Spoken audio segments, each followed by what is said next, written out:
Welcome to In Focus with Ejaz Haider. Amidst a fast evolving situation in Afghanistan, Pakistan continues its diplomatic efforts to get all the sides to come to the negotiating table. Last week, Prime Minister Imran Khan spoke to Antonio Guterres, the UN Secretary General, as also other world leaders. A number of international visitors have been landing in Islamabad to discuss Afghanistan, the situation on the ground, economic woes, the problem of internally displaced Afghans, and how a major humanitarian crisis can be averted. Pakistan has also requested world capitals to provide much-needed funds to avert a complete collapse of Afghanistan's economy. Meanwhile, Taliban have claimed to capture Panjshir Valley, the last resistance holdout. The National Resistance Front continues to dispute the claim. In the middle of all this, an eminent Afghan journalist, who was also, let me add, a personal friend, Fahim Dashti, lost his life. Dashti, who was present when Ahmad Shah Massoud was killed, had barely survived that attack. He had emerged as an outspoken journalist and worked hard for media freedoms and rights of journalists in Afghanistan. While NRF claimed he was killed in a Taliban assault, Taliban have said that he died in a shootout between two rival groups within the National Resistance Front.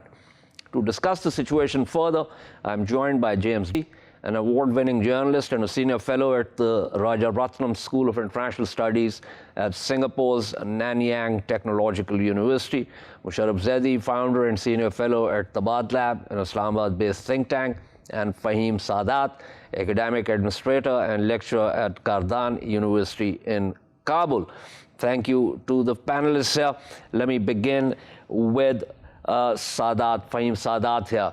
Fahim, give me a sense of where you think the situation stands. What are the reports? As I said, there are conflicting reports, conflicting claims, but it does seem that the Taliban, at least as far as one particular video is concerned, that they were in Bazarak. They raised their flag also.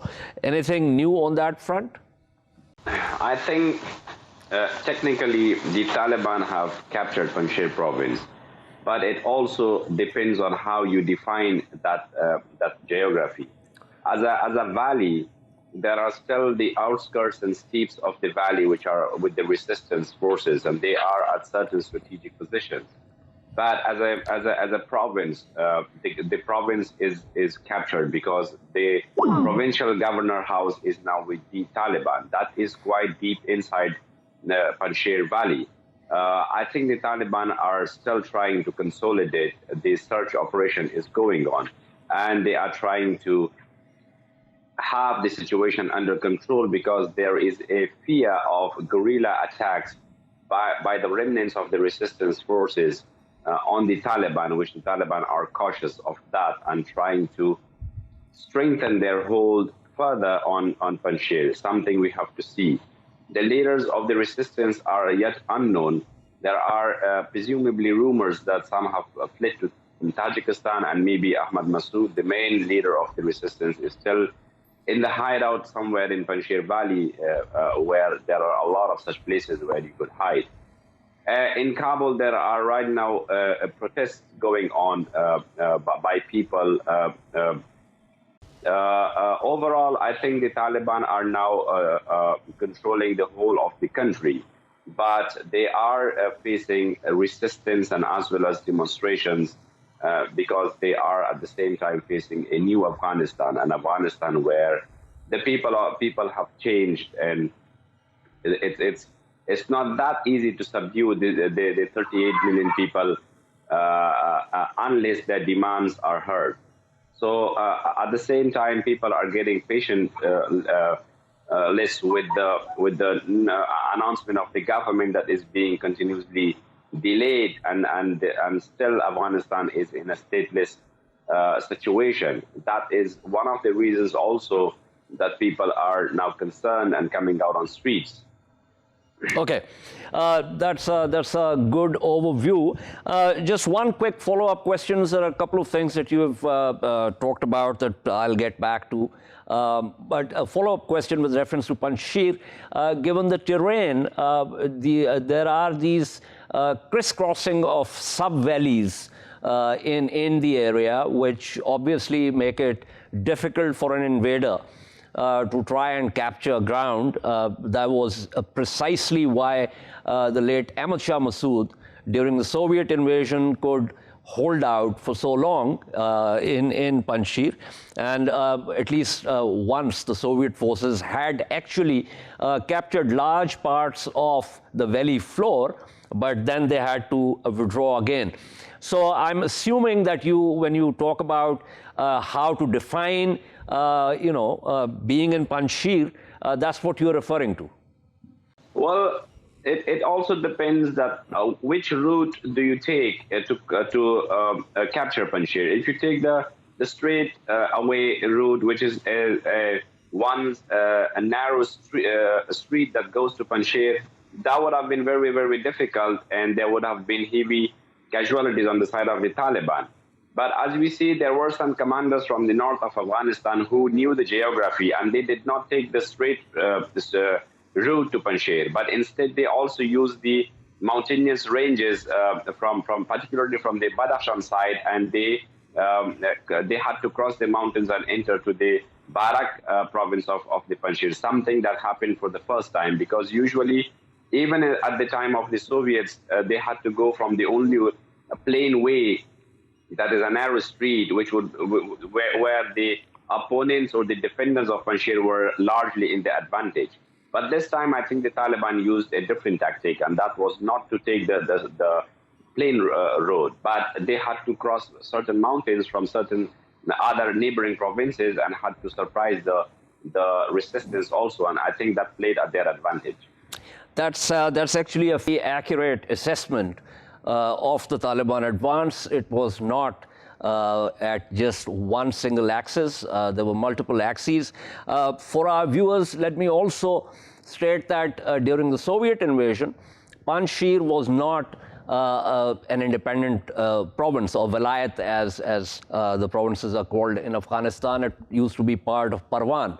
Parwan, incidentally, is the vilayat or the province which also has the notorious Bagram Air Base, which was used by the Americans as a nerve center for their operations in Afghanistan, as also it got notoriety because of some of its prisons where prisoners were tortured. Let me go to James Dorsey here. James, give me your initial assessment of where you think the situation is, and then we'll proceed further. I largely would agree with Fahim. What I would add is that it was obvious that you were going to have some degree of resistance, some degree of opposition. The real question is to what degree that threatens the regime that the Taliban are going to install. I think what we've seen in Panjshir is essentially, if you look very closely at the statement that was put out, what you read between the lines is that, one, we know that, or we can assume that Ahmad Shah is still alive. Two, that he is somewhere in hiding, but also active. But three, that he sees the struggle no longer as primarily a military struggle, or at least that he feels that his success will depend on a much broader political movement. And we have to see whether that will erupt or not. I think what we're seeing is potentially, not in the immediate days, but potentially threats to the Taliban regime if the Taliban is unable to, on the one hand, gain full control, or if it does not respond to some of the grievances that are being voiced. Yes, that's a very important point. Let me take that to Musharraf Zaid. So Musharraf, it was obviously very resilient, 20 years of struggle, and that wasn't easy, frankly, but, looking at the challenges for any government in Kabul going forward, it seems that perhaps the episode, a very long episode, if I may add, of being an insurgent movement was perhaps easier than what now lies ahead. Pakistan has constantly been talking about an inclusive, broad-based government. Let's see how that's going to work out.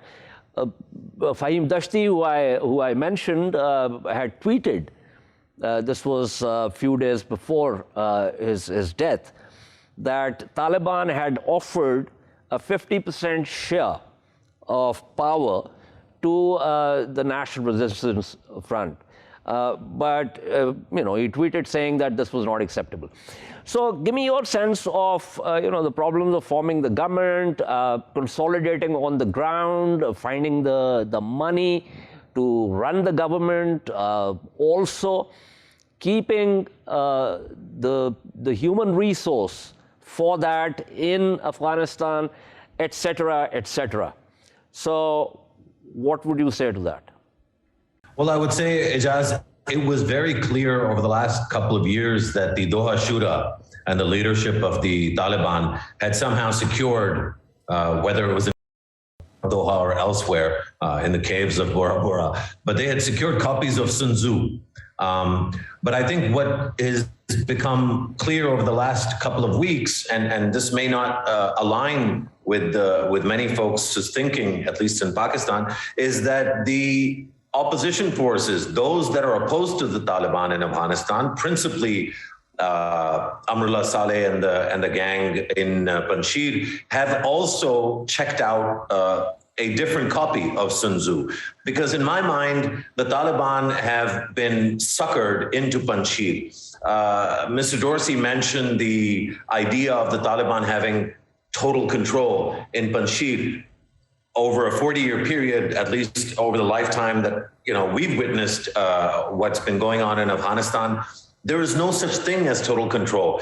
I would argue there's no such thing as total control writ large across Afghanistan, and that it would only be coalitions of the willing that could establish a governance mechanism that had the equilibrium that could sustain itself. But certainly when it comes to Panjshir, when it comes to Parwan, there's no version of total dominance or total control, no matter whether it's Ahmad Shah Massoud or it's the Mujahideen or it's the Taliban or it's the US government or any other force. And so getting suckered into this fight may create the illusion of control for a week, for 10 days, for a month, maybe for several weeks.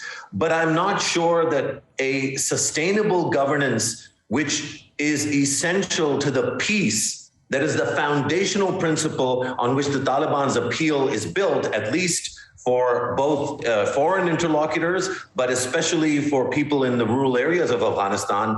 To establish that peace, it is only through the principle of inclusion and coalitions that the Taliban was going to be able to pull that off. Somehow, somebody has suckered the Taliban into a fight, and this is a fight that is a whirlpool. There's no end to the fight. So eventually, they're going to have to talk to whoever is left behind after the fight is done. That's a very important point, and as a matter of fact, Afghanistan's history bears testimony to this point. Every time there were attempts from Kabul for sort of, monopoly over power or centralized control, the countryside became troublesome. And this happened with Amanullah Khan, and while Zahir Shah's 3-decade rule was largely peaceful and quiet, but there were a couple of episodes where such attempts begot rebellions. It happened with Dawood, it happened with PDPA, it happened with the Soviet Union. And so it seems to me, Musharraf, that, in a twist of irony, that the Taliban are now in the same situation in which, we had the PDPA or the Soviets or the Americans, having now been in control of the territory, going forward, actually governing, getting the kind of equilibrium that you're talking about, and also what I would call stabilization operations in a different way, not in terms of use of force, but stabilization operations in terms of making those compacts and those compromises and pulling people in and aggregating those conflicting and often contradictory interests. Do you think that's you'd agree with that kind of assessment broadly? Well, absolutely, Ijaz. I think that, in the days of the coinistas that had the backing of the NATO, ISAF, and U.S. forces, we were convinced somehow that clear, hold, and build was some new innovation that David Kilcullen and other friends from the U.S. and other Western countries, I think Kilcullen is in Aussie, that this was some new formulation. Clear, hold, and build is the universal framework for how any society, very advanced Western democracies or pre-modern conflict-ridden societies, across the entire spectrum, the hold is the magic. And in order to hold, there has to be a compendium, a compact, a contract, a set of negotiations, an equilibrium. We can put whatever word we want to it, a constitution, a loya jirga, but whatever it is, it will require a set of compromises where anybody sitting in the throne, let's call that Kabul in this case, is clear that part of the majesty of the throne is the ability to cede parts of the throne. And without that conceptual clarity of ceding the throne, and with an insistence on total dominance, there is no settled future for Afghanistan. I'll just add one more thing. The Afghan Taliban need to be very, very careful at this moment, because I think that the entirety of the inclusive framework that Pakistan and the regional countries have been arguing for, and the entirety of the recognition framework that the Taliban seek, is entirely contingent on establishing that compact. So I think whatever is happening in Panjshir is extremely critical, and we are yet again at an inflection point. So soon after the recent one, the Hamid Karzai International Airport. Okay. I actually need to take this to Fahim Sadat, obviously, who is an Afghan who understands Afghanistan better than we do. But I think James wants to say something. James, is that a two-finger intervention? Yes, it is. It's just 1 minute. I just want to be clear. I did not say that the Taliban controlled the Panjshir Valley. I fully agree that the Panjshir Valley has not been controlled centrally for the last several decades. What I said is the Taliban would have to control, whether that is physically, whether that is in a political arrangement, whatever it may be. But I just wanted to make clear that, clarify what I said and what I didn't say. Okay, great. Thanks for that clarification. The points that Musharraf made, the history of Afghanistan. As a matter of fact, Sohail Shaheen, I think this was a month and a half ago, and certainly before Taliban entered Kabul, in an interview said very clearly that we understand that monopoly of power and centralized control has never worked in Afghanistan, and it's not going to work. And so to the extent of those words, it does seem to me that they understand that this is a tenuous balance and inclusiveness is the only way forward. So give me your sense of whether you think that's the likely route that Taliban will take, or would you consider it optimistic?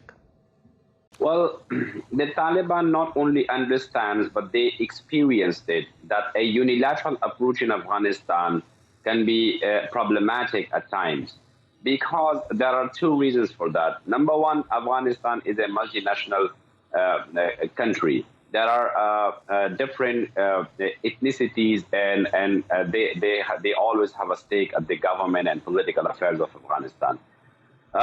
And the second is that the Afghanistan geographical location is as such that each and every regional country has a stake in Afghanistan too.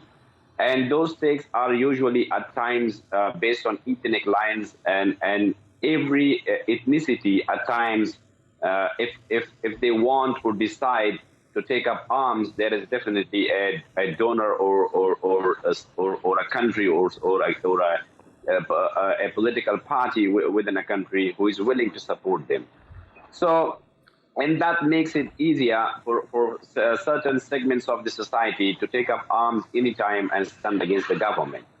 Whether this is a good thing or bad thing, we will leave that to the history, but this has always happened. Now that Taliban are returned to Kabul and they are having a relevantly dominant situation, it is very, very important for the Taliban to understand these dynamics and try to be inclusive.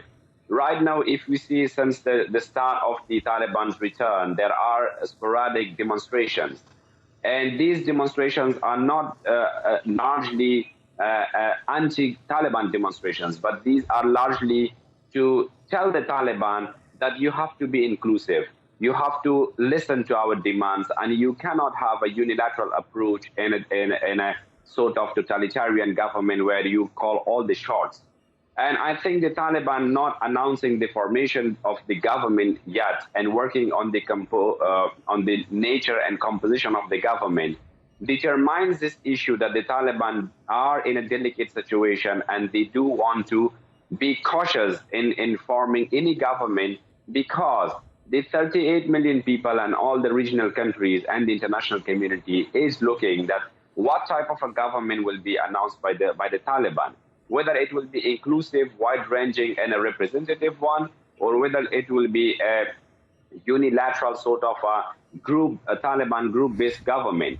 This will determine the future of support and resistance to the Taliban government in Afghanistan and outside Afghanistan once we have the government announced. That's a very important point. James Dorsey, we have been talking about the Panjshiri armed resistance. But from where I stand, I feel that very small demonstrations in Kabul or Herat or Mazar, for instance, urban women coming out and holding placards. Similarly, people actually demanding inclusive governments. It seems to me that is, in and of itself, perhaps a bigger challenge than any armed resistance. Would you agree with that? I think it's certainly a challenge, but I think that we've got to take a few things into consideration. One is what happens in Kabul may not be what happens in other parts of the country. And so we don't know how representative, as empathetic as we may be to those women demonstrating in Kabul. I think we also need to be careful in drawing conclusions. That goes to a much more basic point. So there is no question that the Taliban, over a period of 25 years since 1996, would have learned lessons.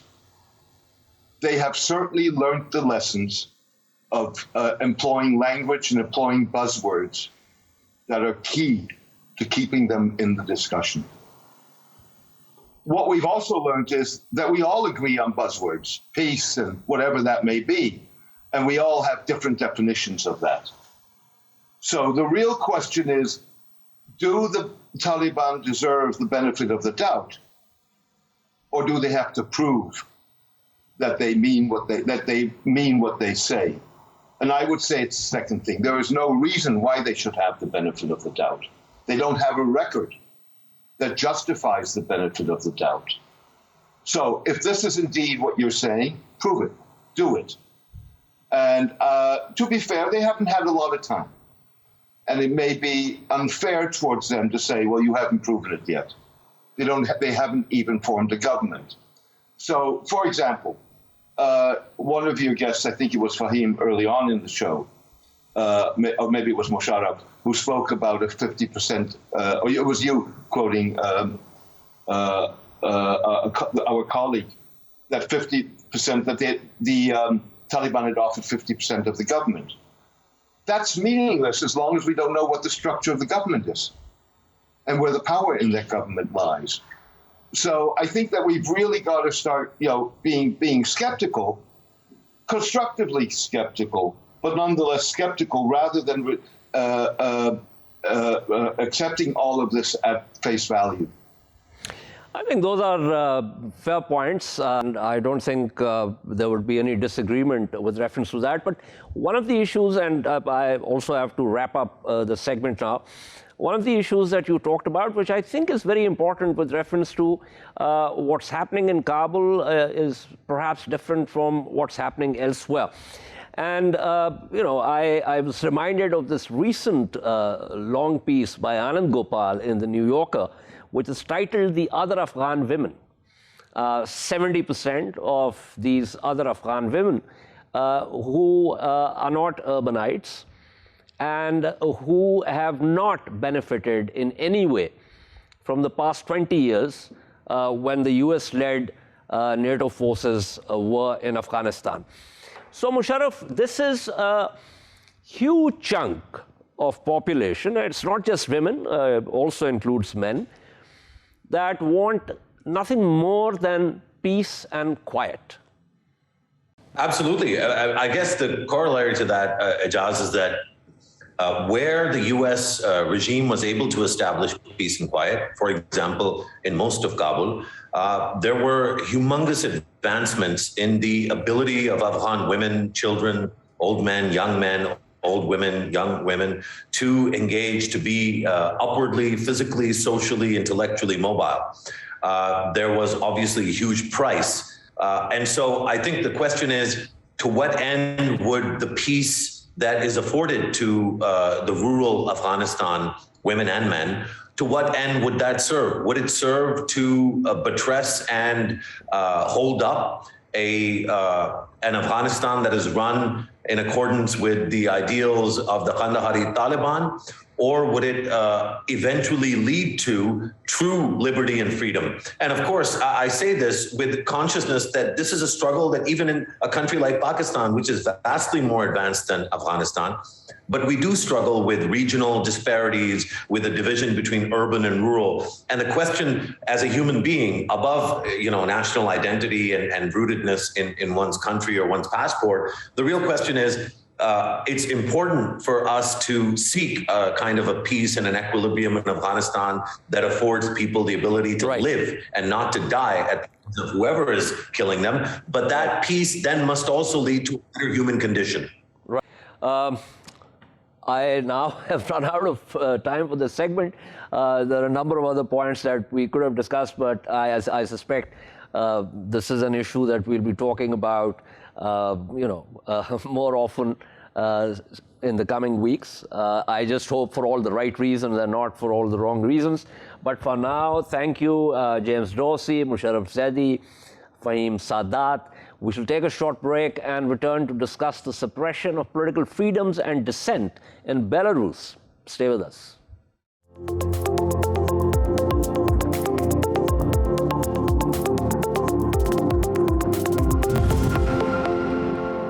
Welcome back to In Focus. Two leading opposition figures who challenged Belarus's discredited 2020 presidential polls have been jailed for trying to threaten national security and seize power. Protest organizer Maria Kolesnikova was jailed for 11 years, while lawyer Maxim Sanak received 10 years. They joined an opposition council after President Alexander Lukashenko claimed victory in the disputed election. While state prosecutors accused the council of plotting a coup, both have denied the charges against them and denounced the trial as a sham. Incidentally, let me also mention that separately, both of them were actually picked up from the streets by masked men. Their lawyers said they would appeal against the verdict. To discuss the political situation in Belarus and why the people of that country are dissatisfied with President Lukashenko's rule, I'm joined by Dr. Gunther Wolzenbach, senior lecturer in European politics at the University of the West of England, Bristol, and George Zimuli, senior research fellow at the Global Policy Institute and author of Bombs for Peace, NATO's Humanitarian War on Yugoslavia. Let me begin with you, George, here. I mean, you've got, everyone trying to get out somehow, including very recently one of their top Olympic athletes. So give us a sense of what exactly is happening in that country. I mean, the way you presented it is that everybody's dissatisfied with the government in Belarus. Clearly, there are many people who are dissatisfied, but there are also people who are quite satisfied because, he's been there. Lukashenko has been president since 1994. That's a long time, and what the people in Belarus have enjoyed during this year, which is now almost 30 years, has been stability. He has provided the kind of economic stability that was notably absent, certainly in Russia during the 90s, and in many of the republics of the former Soviet Union, and indeed in many of the states of the Eastern Europe. He has provided a kind of economic stability. He has maintained kind of a strong, kind of heavy industry. He has very stable markets in Russia, and there is the kind of, he has maintained that sort of social welfare state that had existed in the USSR. Now, he's been there a long time, and as is true wherever you go, people get tired of somebody who has been there for a long time. But I think it's always a little dangerous to exaggerate the opposition to a president that the West does not like, just by focusing on the particular political figures like Tikhanovskaya or Kolesnikova, whom the West does like. That doesn't mean that they actually are speaking on behalf of the majority in Belarus. Okay, let's pull in Dr. Wolzenbach in this. Dr. Wolzenbach, is this an exaggeration that the West is creating, or is there some kernel of truth to what's happening in Belarus? I think there are reasons certainly to be critical of the regime of Mr. Lukashenko. I mean, the reason why we have these protests and why there is opposition in disagreement has to do with the election last year, and one could say also previous elections where always opposition forces had gained the impression that the elections were rigged and that widespread fraud did occur. So it is not so much about, performance in economic terms or the simple celebration of stability for its own sake, but it is about the exercise of democratic freedoms. And, the OSCE, the EU all have not recognized the recent election 1 year ago because there's convincing evidence that the elections were fraudulent. The opposition in Belarus is not so much interested in revolutionary change, but they were simply asking, I think, for quite balanced and sensible reform processes.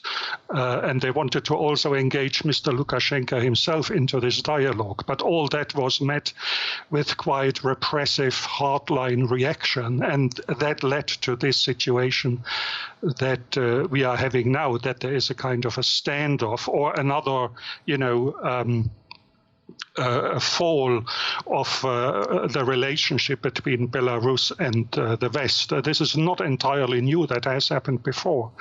But, to simply argue that this is kind of against the majority view of all Belarusians, I think, is equally problematic. The fact is that the elections last year were fraudulent and that the opposition forces were not recognized in the way they should have been on the basis of a proper vote count.